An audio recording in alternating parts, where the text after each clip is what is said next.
Start. अध्यक्ष महोदय, जिस भावना से मैंने यह बिल पेश किया है उसको विरोधी पक्ष के लगभग सभी सदस्यों ने एक मत से महसूस किया है कि देश में बेकारी की जो समस्या है वह एक भयंकर समस्या है और उसके कारण हमारे देश का विकास, चाहे वह सामाजिक हो, आर्थिक हो या सांस्कृतिक, रुका हुआ है और ऐसी स्थिति में हम आगे बढ़ नहीं सकते हैं। इस प्रकार से इस परिस्थिति का निर्माण हम पिछले 54 वर्षों से देख रहे हैं।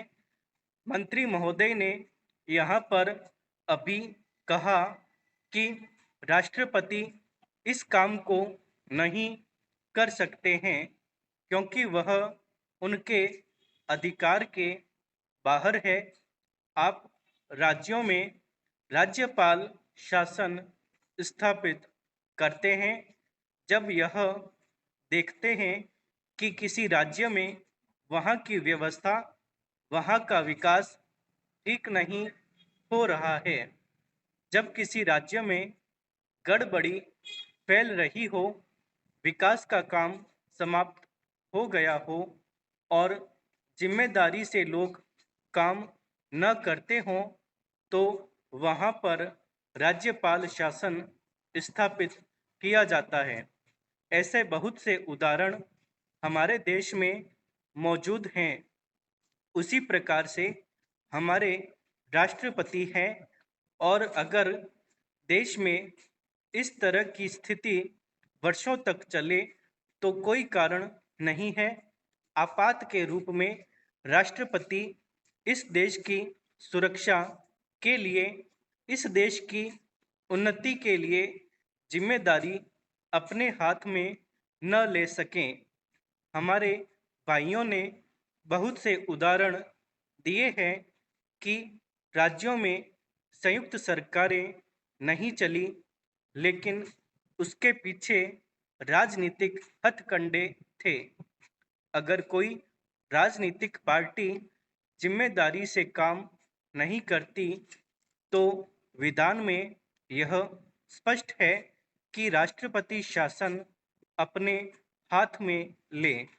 मैं एक उदाहरण देता हूँ कि संविधान में आदिवासी हरिजनों के उत्थान के लिए प्रण किया गया था कि 10 वर्ष में उनकी सामाजिक तथा आर्थिक स्थिति को सुधार देंगे, लेकिन यह सरकार उसमें भी असफल रही।